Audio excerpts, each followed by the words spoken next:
নমস্কার, সবাইকে স্বাগত। আজকে রাজনীতি নিয়ে কিছু কথা আমি বিশ্লেষণ করব। ২৯শে এপ্রিল দ্বিতীয় দফার ভোট পশ্চিমবাংলায়। ভোট গোনা তারিখ ৪ই মে। তাই আমি এই ভোটের যে ফলাফল রায় হবে সেটা কোন পক্ষে যাবে তা একটি বিশ্লেষণ আমার অনুপাতে যেটা দেখা যায়, বোঝা যায়, সেটা আমি আপনাদের সাথে শেয়ার করছি। বাদবাকি জনগণ সেটা করবে। কিন্তু আমার যেটা অনুপাত, পশ্চিমবাংলায় তোলপাড় চলছে রাজনীতিতে। দিল্লির সব মন্ত্রীরাই প্রায় পশ্চিমবাংলায় সমস্ত জায়গায় জনসভা করছে। তাই ২৯শে এপ্রিল দ্বিতীয় দফার ভোট। কিন্তু এই ভোটে গদি কার দিকে যাচ্ছে? সিংহাসন কে পাবে? মমতা ব্যানার্জি না শুভেন্দু, অমিত শাহ, মোদি বাবু? তবে একটা জিনিস বোঝা যায়, ভোট ব্যাংক ধরে রাখাটা বড় জিনিস। দিদির ভোট ব্যাংক যদি অনেকটা ভোট ব্যাংক চলে যেত, কিন্তু দিদি রাজনীতিটা একটা জিনিস আমার খুব ভালো লাগে, কিন্তু কাজের আগে অনেক কিছু মানুষকে দিয়ে ফেলে। যেমনটা কি ভোটের আগে লক্ষ্মীর ভাণ্ডার ৫০০ টাকা বাড়ানো হয়ে গেছে। দ্বিতীয়ত, যুবসাথী ছিল না, যুবসাথীকে এই প্রকল্পের নির্ধারণ করেছে। আর এই রাজনীতিটা করার কারণটি হলো কি, ভোটের আগে। আর ভোটের আগে দিয়ে ফেললে ভোট পার্সেন্ট বেড়ে যাবে, আর ভোট পার্সেন্ট বেড়ে গেছেও। যুবসাথীর যে টাকাটা ঢুকছে সেটা কিন্তু যুবকদেরই ঢুকছে। তাই এই যুবসাথীটা প্লাস পয়েন্ট।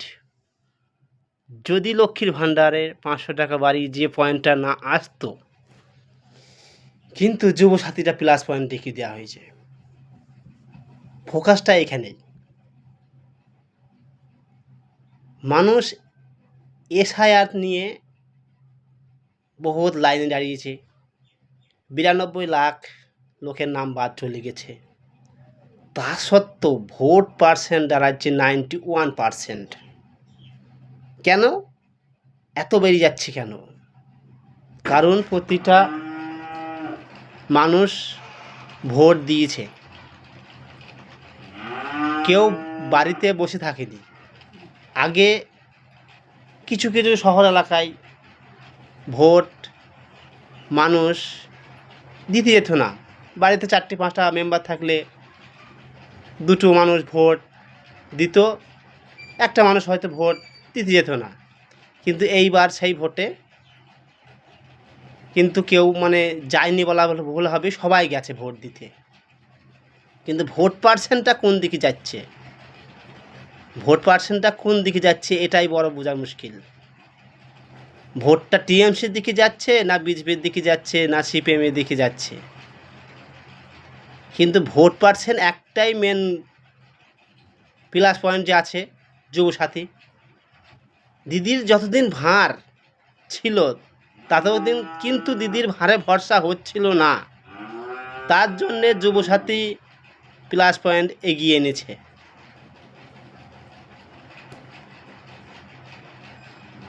তাই রাজপ্রাসাদ যদি পেতেই চায় বা সিংহাসন যদি কেউ পেতেই চায়, পশ্চিমবাংলায় সেটা আর সম্ভব নয়, যেটা বোঝা যাচ্ছে, যা ভোট প্রতিশোধ দেখে বোঝা যাচ্ছে।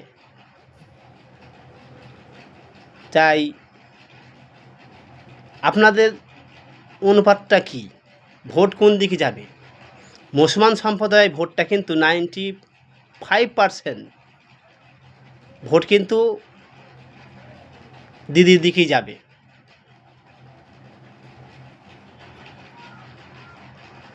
70% ভোট হিন্দুদের যদি থাকে, হিন্দু সম্প্রদায়ে যে ভোটটা আছে, এই ভোটটা কিন্তু ভাগাভাগি হবে।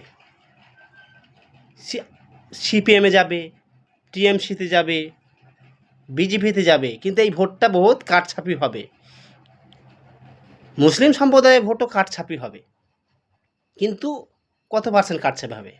ওনার যদি 100%-এর মধ্যে 5% যাবে, তাই না?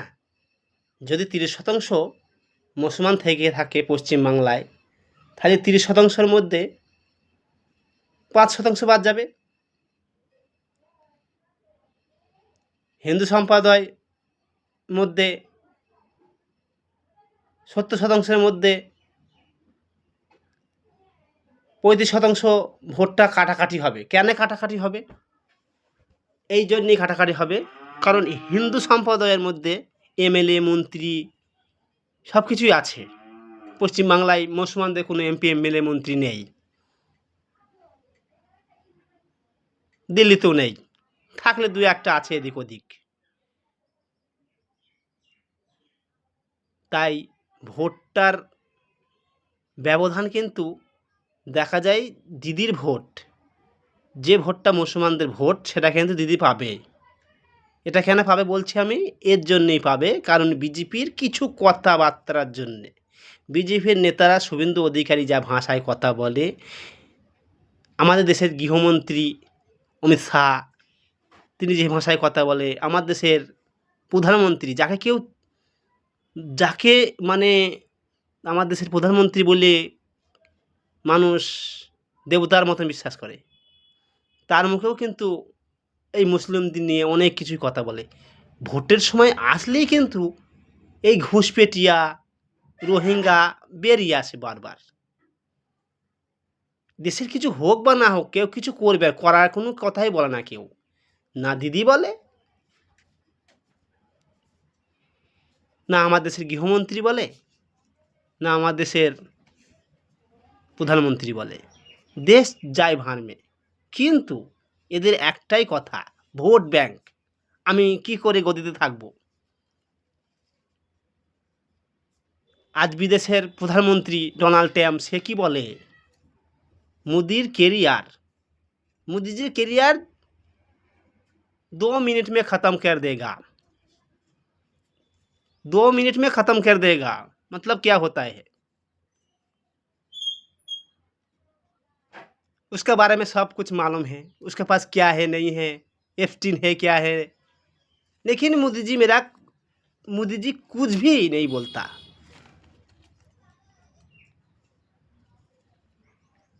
কেন বলে না? এত অপমান কেন করে? আমার দেশের প্রধানমন্ত্রী কোথায় তেল কিনবে? আমার দেশের যে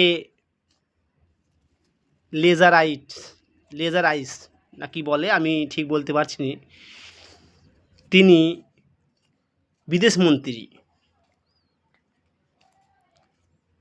তিনি ঠিক করতে পারে না, কি করবে? সব স্যালেন্ডার হয়ে যায়। ডোনাল্ড ট্রাম্প যদি বলে এইখানে বসে থাকতে,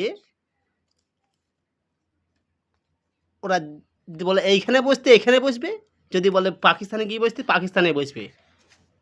কিন্তু আমার দেশের পিছনের দিকে সভ্যতা যদি এগিয়ে দিয়েছি বলি, পিছনে যে আমাদের যে প্রধানমন্ত্রী ছিলেন ইন্দিরা গান্ধীকে দেখেছিলেন আপনারা? ইন্দিরা গান্ধী একটা মেয়ে ছেলে ছিল, তিনি কিন্তু বাংলাদেশকে পাকিস্তানের সাথে ভাগ করে দিয়েছিল। সেই সময় কিন্তু আমেরিকার থেকেও চাপ পড়েছিল, কিন্তু আমেরিকাকে গ্রাহ্য করেনি। ইন্দিরা গান্ধী বলেছিল যে আপনি যা খুশি তাই করেন, আমি আমারটা করে দেবো, আমি কাজ করব। তাই ভারতের সেনা থেকে শুরু করে সব কিছু দিয়ে বাংলাদেশ পাকিস্তানকে শান্তি বার্তা এনে দিয়েছিল, শান্তি এনে দিয়েছিল। আর আজকে আমার দেশের প্রধানমন্ত্রী চুপচাপ, কিন্তু তিনি চুপচাপ শুধু বিদেশের জন্যে, কিন্তু ভারতের জন্য, ভারতের জনগণকে দাবিয়ে রাখার জন্যে তিনি কি বলে, জয় শ্রীরাম, ঘুষপেটিয়া, अच्छे दिन लाके दूंगा। দেশের কিছু আপনি কিছু করতে পারবেন না, কিন্তু কিছু না করলেও মানুষের শান্তি বার্তা অন্তত দেওয়া যায়। তিনি বলছেন 400 বার সংবিধান পাল্টে দেবো। তা সংবিধান পাল্টে দিয়ে আপনি কি আনতে চান? আপনি নিজে স্পষ্ট করে বলুন তো একবার, আপনি কি চান? আপনি নিজেই জানেন না যে আমি কি চাই। তো যাই হোক, আমাদের দেশের প্রধানমন্ত্রী তিনি ভালো ভাষণ দিতে পারে। যদি ভাষণে দেখি আমি এগিয়ে যাই, 1 নম্বর ভাষণ দেয়। ওনার ভাষণে এত সুন্দর ভাষণ দেয়, দারুণ, অতুলনীয়হীন। এই দিকে আমি 1 নম্বর দিতে পারি। কিন্তু দেশে কিছু করার কি না করার ওসব কোনো চিন্তাভাবনা নেই। ওনার চাই গদি থাকবে, আমার প্রধানমন্ত্রী তো থাকবে। দেশে কি হোক বা না হোক, যা বলবে আমেরিকা আমি সেটাই শুনবো, আর সেইটা শুনেই আমি কাজ করব। দেশের লোক যাই ভাঙবে। আমার কথায় হয়তো আপনাদের খারাপ লাগতে পারে, কিন্তু এটাই সত্যি। ভারতবর্ষ বহুত পুরনো সভ্যতা আমাদের। আজকে পশ্চিমবাংলার ভোট শতাংশ, আমি যেটা বলি পশ্চিমবাংলার ভোট নিয়ে, যত নেতা মন্ত্রী আছে পশ্চিমবাংলায় সব জায়গায় জনসভা করছে। একটা মেয়ে ছেলে প্রধানমন্ত্রী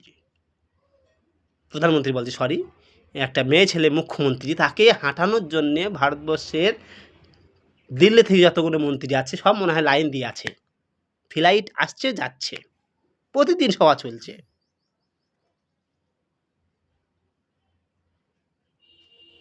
মোদিবাবু কী বলছে, আমি 3,000 টাকা দেবো। মমতা দিদি কী বলছে, আমি 1500 টাকা দেবো। কিন্তু জনগণ কী বলছে, আমি 1500 টাকাতেই খুশি। আপনার যদি বিষয় না হয়, আপনি আরও চ্যানেলে দেখবেন, বলবে যে 1500 টাকা তারা খুশি। কেন খুশি? তারা জানে মোদিবাবু বললে দেবে না। তিনি বহুত কথা বলেছে, মানুষকে বলেছে অনেক টাকা দেবো, নোটবন্দি এসেছে, কালো টাকা ফেরত আসবে, বহুত কিছু মানুষকে আশ্বাস দিয়েছে, কিন্তু মোদিজিবাবু কাউকে দেয়নি। কিন্তু ভাষণ তিনি ভালো দেয়। মানুষ জানে পশ্চিমবাংলার বাঙালি খুব সতের, বহুত হুঁশিয়ার হে। তাই ভোট পার্সেন্ট হিসাবে দেখা যায় যদি বেড়ে থাকে 91% বেড়ে যায়, কিন্তু পশ্চিমবাংলায় রাজনীতিতে মানুষ কিন্তু, আমার অনুপাতে আমি যেটা দেখতে পাই, রাজনীতির সম্বন্ধে যেটা দেখি, মুসলিমরা না চাইলেও মমতা ব্যানার্জিকে ভোটটা দেয়। ওয়াকাফ বিল লাস্টে বেলায় হাত ছেড়ে দিয়েছিল, মমতা ব্যানার্জি ছেড়ে দিয়েছিল, অলরেডি দিয়েছে, লাস্টের দিকে ছেড়ে দিল পুরো একবারে। কিন্তু তাও মানুষ, মুসলমানরা ভোট দেয়। দিদিকে কেন দেয়?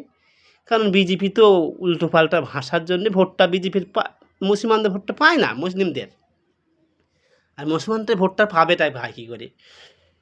বাংলাদেশ থেকে, পাকিস্তান থেকে, মায়ানমার থেকে সব মুসলমানরা এসেছে ভারতবর্ষে। তাই অমিত শাহ বলে ঘুষপেটিয়া, মোদিজিবাবু বলে ঘুষপেটিয়া, কাঠমোল্লা বলে, আরও বড় বড় নেতা মন্ত্রী আছে বলে। তাই আমার দেশের যারা টিএমসি চাটুকার ছিল, টিএমসির ভালো ভালো নেতা ছিল, তারা আজকে বিজেপিতে গেছে। তাই তারা বলে যে মুসলমান ভোট চায় না আমাদের। কিন্তু এই কথার জন্যেই কিন্তু পশ্চিমবাংলায় বিজেপি সরকার ঢুকতে পারে না। কারণ হিসাব করে দেখতে গেলে 70% মুসলমান, 70% হিন্দু ভোট কিন্তু ভাগ হয়। আর এই 30% মুসলিম যদি থাকে পশ্চিমবাংলায়, এই 30% মধ্যে 25% ভোট পুরো সরকার তৈরি করে। এই মুসলিম সম্প্রদায়ের লোকগুলি কিন্তু অ্যাকচুয়ালি ভোট ব্যাংকের যেদিকে যাবে সেদিকে সে সরকার গঠন করবে। তাই মুসলিম ভোট যদি বিজেপি দিকে যায় তাহলে বিজেপির মুখ্যমন্ত্রী হচ্ছে পশ্চিমবাংলায়, আর যদি মুসলিম ভোট মমতা ব্যানার্জির দিকে যায়, টিএমসির দিকে যায়, তাহলে কিন্তু সরকার টিএমসি করবে। এখন দেখা যাক আপনাদের কি রায়। আমি ভিডিওটা বড় করলাম না, যা একটু বড় হয়ে গেছে। যাই হোক, আমার কথাগুলো যদি খারাপ লাগে, কারো কোনো যদি দুঃখ পৌঁছায়, আমায় মাফ করবেন। কিন্তু এটাই সত্যি, পশ্চিমবাংলার রাজনীতিতে এটাই সত্যি। ভোট কিন্তু মুসলমান ভোট যেদিকে যাবে সেই দিকে কিন্তু সরকার গঠন করবে। এবার আপনাদের রায়, আপনারা কি রায় দেন? ঠিক আপনারা যে রায়টা দেবেন সেটাই বোঝা যাবে। দেখি কমেন্ট সেকশানে কী কী আপনারা আপডেট দেন। কিন্তু এটাই সত্যি ঘটনা। জয় হিন্দ, বন্দে মাতরম। ভালো থাকবেন সবাই।